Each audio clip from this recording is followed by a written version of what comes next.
Timothy Ratliff, wealthy North Carolina businessman, Thanks so much. on vacation in Thailand with his wife and 3 kids when he learns that the FBI is eyeing him for some misbehavior, and he begins spiraling. This is the 3rd installment of The White Lotus. Had you watched the prior 2 installments before coming to this one?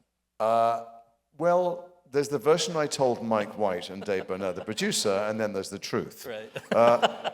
Only during COVID, I was always washing up when my wife and kids were watching television, and they watched White Lotus without me, because when I tried to watch, I join in episode 4 or 5, and they went, no, Dad, you've got to watch from the beginning, which meant keep watching up. So I didn't see the first season. Then when the second season came around, it was no longer COVID, but the kids were home because they study abroad, and they were very excited to sit down. I sat down, and they went, get out, you haven't seen the first season. So I was banned from watching it, and then I auditioned for this part. I'm not too proud to audition for anything ever if it's something I'd like to do. But I was in New York, and I was publicizing Archie, in which I am the star playing Cary Grant, and I had to walk to the casting director's office through Times Square, where my face was 1,000 foot high on multiple billboards, into a room where I bumbled and stumbled and put myself on tape like the same nervous, blushing idiot I always was when I did it. So it's just, it was a lovely, humbling exercise. And I told Dave, the producer, who I'd spoke to on the phone as prep for this thing, that it was my favorite TV show, and it was a work of genius. And I thought there was nobody working alive who did what Mike did so well. By the way, I was a big fan of Mike White's. I'd followed Mike's career. I was at Sundance with a different film when he made Chuck and Buck, and I knew what a great writer he was. But no, I'd not seen a frame of it. And then when I got the job, of course, I watched it all in quick succession in a day and realized I'd been telling the truth without knowing it. So it is fantastic. He is an extraordinary writer, but I lied my arse off. Well, and he's also very democratic, it turns out, because as you, lowercase d democratic, because as you mentioned, not only did everybody audition, right, but there was... I don't think everybody auditioned. I don't think Parker auditioned. Okay, she might have gotten... All right, so largely democratic, but everybody got, from what I understand, paid the same, credited, alphabetical order, all of that. It puts together these huge ensembles with great actors. And what I want to ask you to just talk about... By the way, I wasn't the first choice for that job either, just if there's anyone's out here thinking, for White Lotus? Yeah, not at all. Who was... I know who turned it down. Who? No, that's not Come on, at this point, no. That's their mess up, not yours. It's not appropriate. I don't talk about jobs that I did, that I turned down that other people did either. It's not the way, it's just a showbiz rule we all have in the little secret showbiz club. But anyway, I'm just saying that, when it looks like my life is shiny and perfect from the outside, there are so many cracks in it, I can't tell you.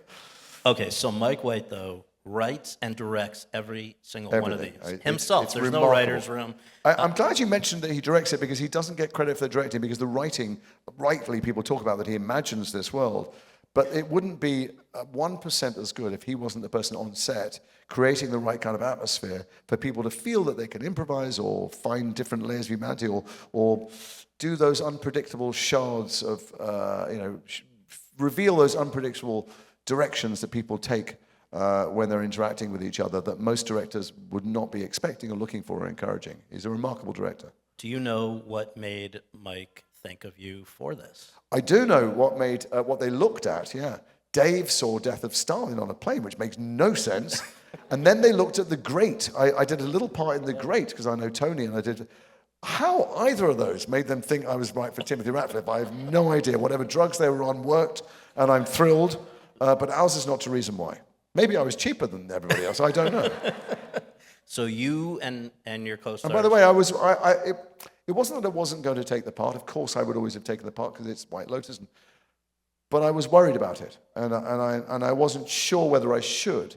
And I spoke to Mike about it because the guy's out of his head on drugs for a long time. But just to preface this, so you're given at the outset all the scripts for the whole season. Everybody knows the whole season. Even though he might tinker with them as you go along, you have the storyline. Yeah, basically. no, I knew what the storyline was. And your concern was that for the first 5 or 6 episodes, he's not a particularly demonstrative person. I mean, he's never really demonstrative. He does a lot in episode 8, him that he tries to, kill more. But he's thinking. He's thinking from the right from the beginning. I mean, it escalates. It's incremental. That was something Mike and I worked on together. So it got worse and worse till it was very clear not only that he was going to go to prison, but there was going to be no money for any of the rat lifts. The house would go, the cars would go. That was dialogue we worked on together. So it was clear it was a total abyss, apocalypse for them. But then, so my brother's a psychiatrist, and I asked him about lorazepam. I said, what happens if you start chugging lorazepam? And he went, well, you fall asleep. And I went, that's not really going to be that gripping on television. What happens if you're not asleep? And he went, and then you're falling asleep. Yeah. And I went, okay, but if you're not falling asleep, he goes, then you don't really care about anything. And I go, Jeff, you stay a psychiatrist, I'll be the actor. That's all useless. And I phoned Mike, and I said, Mike, I don't know that the audience are going to get the torrent in his head that he wants to kill himself, then the shame, reputational damage, and whether he thinks bit by bit any of his family can cope with it, and all the billion thoughts that he's trying to extinguish with the drugs. I might just look like somebody who's basically out of it. And he went, no, you won't. And I'm thinking, yeah, you're saying that, but if it's boring, you'll just cut away from me, and I'll be the guy. So anyway, I struggled with how I was going to show that the drugs weren't working. They were just amplifying the what problem. Was your and wait for episode 8. Strategy of how you were gonna deal with this? What is acting? I mean, it's different things in different jobs sometimes, but mostly it's being a different person. Being a person in a situation. It sounds easy or simple. It's just sometimes harder to do because the things you're drawing upon are so hard. And if you don't have words, I had to have his thoughts. I had to be in that dark, lonely, terrified place. But it's not a single mood. This is a guy who's never not come up with a solution. People with money and power get out of shit. They get pardoned by their friends, or they clog things up in court. He's never not been able to get out of something, but he can't get out of this. And when they get on the boat at the end of the week, everything, the apocalypse is coming for them. And so I just had to be thinking everything he's thinking as much as possible, feeling everything he's feeling, trying to obliterate it with drugs, feel that the drugs, all they're doing is blurring things and spinning things. But my brain is still fighting through it, looking for a solution, and the best solution seems to me to die because I can't come up with one. And then the monk says to me, dying's great. He says, dying, you're reunited. And for the first time, this is why I think Mike's writing is so much richer than it appears at first examination. This is the guy, he set it in Thailand because people go there seeking spiritual enlightenment. Or rich people go there wanting to rent it for an hour or two at a time or something, wear it as a bracelet. Tim Ratliff has no interest in any of that shit. Just right at the beginning, I go, you know what? I'm just going to work out. He's going to work out. He's going to overeat. He's going to ogle girls. That's what he's going to do. And he, of all the characters, is the one who is absolutely stripped bare to his soul of everything that made him who he was. And so in those moments, in that time when I'm just maybe to some people looking out of it, I'm facing the most existential dilemma of who am I and who have I been, and why did I always feel the need to be better than everybody else and try and keep myself better and above. I don't want to be better than anyone else. And when the monk gives me license, says, you know what, if you die, you don't have to do that anymore. You can just be at one with humanity. And although it's both beautiful, that scene, it's license for him to kill himself, and then one by one, as the family go, I can't cope. In his drug-addled state, he thinks, I need to kill them too. And funnily enough, we had a screening on the finale the other night, a big screening in Los Angeles. And I obviously am experiencing it as a tragic thing for him. And there's a bit where Piper comes back from the monastery, and my hope is she's going to be fine because she doesn't need material goods. She goes, I am a princess, and I need the same thing. And it pans over to me, and I go, oh, God. And it got this huge laugh from the audience. I'm like, I remember thinking, I'm going to have to kill my little girl. I'm thinking, why are you all laughing? And that's Mike's genius to juxtapose those things. But so I don't know what I did. I don't know if it worked for everybody, but I tried to be a man experiencing these things and be stripped down to my bare soul, and then get to a point where everyone needs to die, and then think love is bigger than this, and they will be fine. And they will be fine because they, like me, will be stripped bare, and they don't realize it, but they are also laboring under this yoke of elitism and their privilege, and actually they'll be better off. And then Lockie, I don't know, there's a whole series. It's a fucking roller coaster, you guys. But how did I do it? I don't really know. What did Frank Zappa say? I mean, it's like, talking about acting is like dancing about architecture. I don't know. I don't know what it is. No, but I think as the observer, maybe it's easier to just step back and be impressed that it's so much harder to have to do it without words without in a zombified state Yeah, of yeah. sorts. And I just think, it's like silent film acting or something. It's not something we get to see that much anymore. The And drugs don't help, I have to say. Yeah, If you're thinking anybody's going through a terrible time in your life, do not obliterate your brain with lorazepam. I can tell you from the front line, it's not a great help. Well, so every time you're, popping pills there, what actually were you? Lorazepam? No, I can't. Sugar pills. You're nuts. That's what I would have done 25 years ago. Yeah. No. I was the little sugar pills, although believe me, after 30, you can go to sugar. Also, I wanted to dry swallow them all. Yeah. I didn't want to take a drink of water. I didn't want any comfort in his life. I wanted him to be in pain, always, in terrible pain. But you know what? It ain't that much fun in 100-degree heat, dry swallowing like 50 pills in a row till the focus is right. So one of the things that I think we have to talk about is the fact that, the way that Mike shoots these is everybody goes to the location, I think on each season, and you're all living where you're filming. Well, no, that's not true. In Italy, people could go home a lot because they were closer. We're in Thailand. It's you don't pop home for the weekend from Thailand. Right. But so you and Parker Posey, who's playing your wife, and Patrick Schwarzenegger, and Sam Davola, and Sarah Catherine Hook. People forget, and all the crew, and all the admin staff, and all the execs and stuff. Everybody's there in the hotel. It's a interesting, it's an interesting place to be.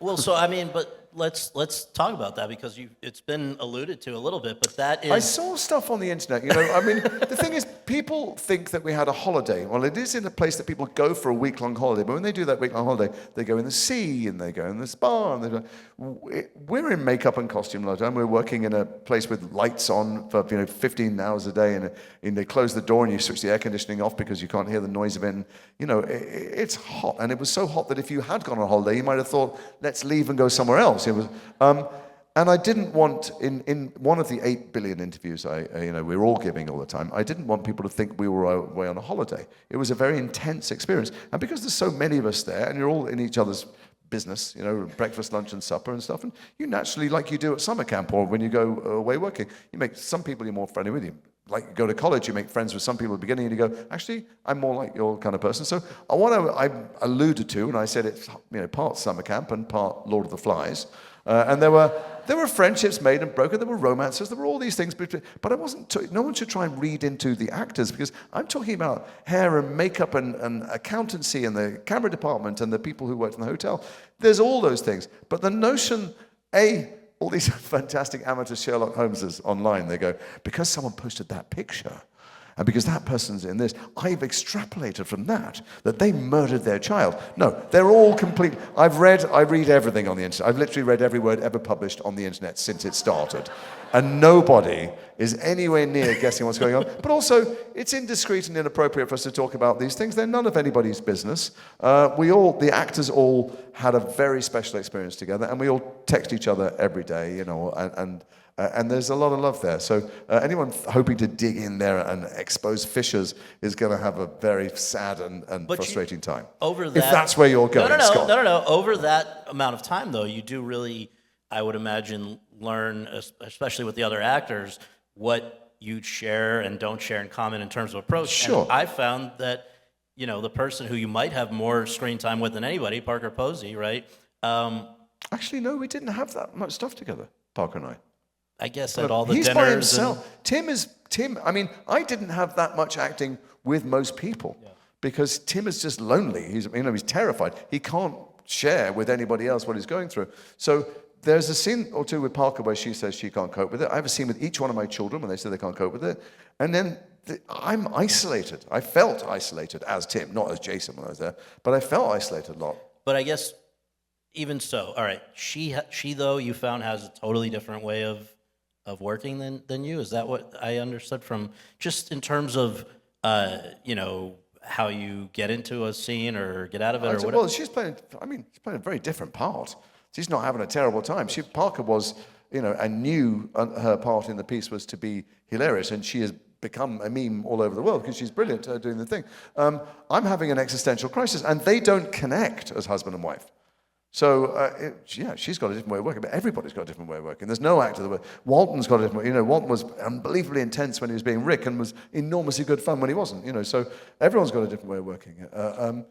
You know, my kids and I bonded enormously right at the beginning because when we arrived in the first place where we filmed, we were all given, because we had to take the whole resort over, they had all these giant villas and they were empty.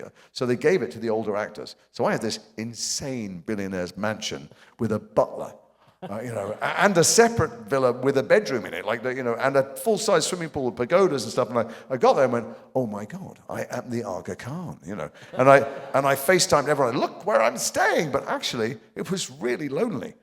And Parker was in with the women, with Michelle and Carrie and Leslie. So, God bless them, Patrick, Sam, and Sarah Catherine came and kept me company every day. And we played cards, we watched movies, we laughed, we ate.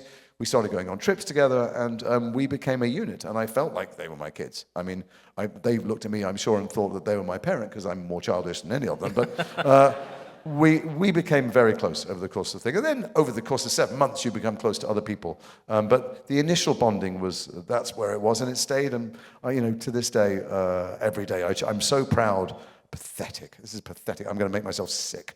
I'm so proud of what they did in the show. Each one of them had moments of just magnificence. They shine so brilliant, and it's going great for them now. And I take this paternal interest in. In fact, when my own 2 daughters came to visit Thailand, and we were talking about what to do, you know, every day. They came for a few weeks. I said, let's go out with the kids tonight.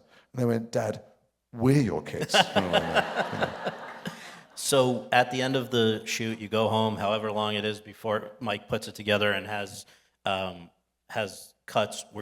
Did you see it before, or you watched it with the rest of us? No. So we saw little bits of it when we did ADR, because there's so much noise there. I can't tell you the numbers of animals. These little cicadas, you know, those animals, they deafening. I mean, you put fingers where there's a crescendo 3 or 4 times a day, and then somebody told us that's when they're becoming romantically involved with each other. They last a very long time, impressively for small creatures, but you can't shoot. It's definitely, and even frogs the size of your thumb are like Pavarotti, you know. So we're doing a lot of ADR. So I saw bits of ADR, and then they sent us 6 of them. That's all we got when you saw it, right? Yeah. And what was really interesting was watching 6 back to back. I thought, oh, it's interesting how he moves, the pace that he moves. And then when it was broadcast, watching them again, I realized that Mike, you know, everybody knows he's fabulous at what he does, and these words like genius and brilliant and bandied around, and I use them and I mean them. But watching it week by week, you realize he did something else that people don't give him credit for. He wrote perfectly for the form of weekly television. If to best appreciate it, you should have a week between each episode. And that's when you realize he's reprising scenes and reprising moments and reminding you of things. Like Dickens, who wrote serialized in the newspaper. You know, so when you watch it back to back, it's still great. But when you watch it week to week, you go, this is a man who knows exactly what he's doing. You know, when people write a perfect play, so for instance, I didn't think the screen adaptation of Angels in America really worked because it's a play. And Mike writes ideally for the form. And it's not like he doesn't get a lot of credit anyway, but I'm so in awe of him. I want him to get even more credit for the things he doesn't get credit for. Well, but so you got your 6, you watched them, but then you were obviously well, the first thing when you watch 6 is all of us went, where the fuck is that scene where you know, because everybody, they all came in at about 90 minutes and he cut them down to an hour. So everyone's like, wait a second, that can't be the final cut. Mike, why isn't the bit where you know? Well, we've heard about some of them. We've heard that there was a Piper Zion romance. We've heard that's a storyline that went, I think, not just for time, but because it felt like the wrong tone for the last episode. But what was the hardest one for you to see gone of yours? Tim's not exactly a laugh riot, and I had a big laugh cut, which bothered me.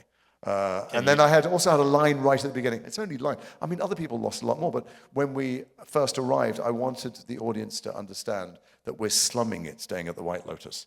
That, you know, just by staying in a hotel with other people, as opposed to our own mansion and with our own staff. This is why Victoria ignores those trashy women who come to the table to talk to her. She doesn't want these people in her orbit. I want people to know that we normally fly private. So when Fabian, the brilliant Christian Friedel, says to me, how was your journey? And I think I said, I got the rhyme a bit long, something like, a long flight, but, you know, flew commercial, saved the planet. And I made the line up, and Mike liked it, and we kept it in, it stayed in for a long time, and it was cut, and I'm like, oh, I wanted that so much. You know? watching the rollout of it week by week and the cultural conversation, just to remind, not that you need it, but just for everybody, there's the memes and the Amazing. It was amazing to there's see. stuff about the Duke stuff. There's the Oh my God, the Duke penis stuff. There's Yeah, all yeah. the different things that Boy, you've was had I to, waiting for that hand job to come and knock my penis off the front pages, I can't tell you. I mean, let's see, the accents, the people had thoughts on everything. Oh my God. So I'm an insomniac, also traveling back and forwards constantly promoting this thing. I'm awake anyway and on planes. So I do read the internet, I do read all the comments. And there were millions of people going, he doesn't sound Southern at all. My uncle's from Texas, he sounds Australian. I've played Australians 5 times in a film, okay? I know what Australian is, you morons. And the thing is, Durham, North Carolina is not just a place with its own particular accent, but within Durham, North Carolina, there are certain subcultures, the blue-blooded subculture, old money. And also within that, there are people like Tim who wants to sound like his grandfather sounded because he wants to be connected with a legacy where there are statues. There's probably a wing at Duke University with the Ratliff name on it. Not anymore.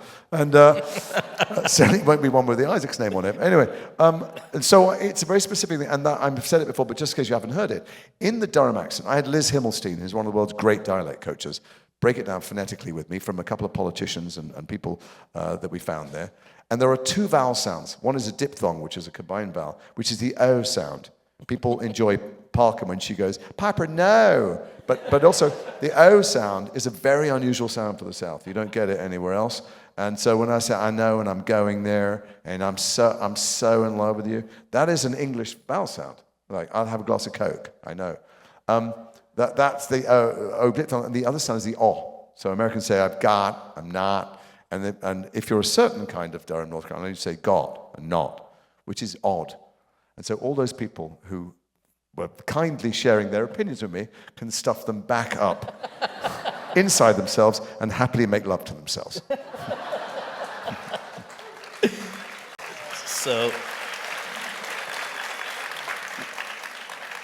almost at the end here. By the but way, some lovely people drove from North Carolina to see me 2 weeks ago at the convention, just to tell me I got the accent right and to bring me some Duke t-shirts, weirdly enough, which I will be wearing whenever there are cameras around for the rest of my life. So, I mean, as we've covered thoroughly here, I mean, you've been a part of some massive things over the years in one way or another. There was Armageddon, there was Harry Potter, we could just go on and on and on. But I always, they might be 10 cameras on the set, might be 1 camera on the set, it might be an iPhone. It's always the same thing. Can I make a human being that you recognize? Can I fill it up from the inside so that what's visible through that lens looks like someone that you recognize and you understand why they're being them? And so there's no difference, honestly there's no difference on a Harry Potter film from being in mass. Well, I guess what I'm driving at, though, is to be at the center of something that everybody is watching and talking about. I mean, it's hard to put metrics on these things, but there are, I mean, things out there like... It felt gigantic. It felt like nothing I've ever experienced before, even like Harry Potter, because Harry Potter is a particular demographic, but where we've been all over the world, granted we're inside the bubble, it's felt like literally everything taking breath on the planet, including, I don't know, lizards, but everyone's watching and talking about the White Lotus. But can I tell you that for me, who likes to be invisible and anonymous, I get the subway every day or the tube in London, I go to the supermarket, I like watching people, I like listening to people. Some people become actors, I don't know, maybe because they want to be better than or separate. I mean, Ratliff, when they want to buy the big house on the hill, the wall around them. I want to be in and of human beings. So I felt it, I've loved being part of it, but it's over now. And even today, I felt I was recognized much less at the airport than I was yesterday, and which was less than the day before, which is exactly how I like it. Because I don't think, I wear makeup and put on voices for a living, and I don't want to feel different or special or be given status. I want to be of the world and not apart from it. So if the question is, what was it like? It was really weird and wonderful, and I'm kind of glad it's over.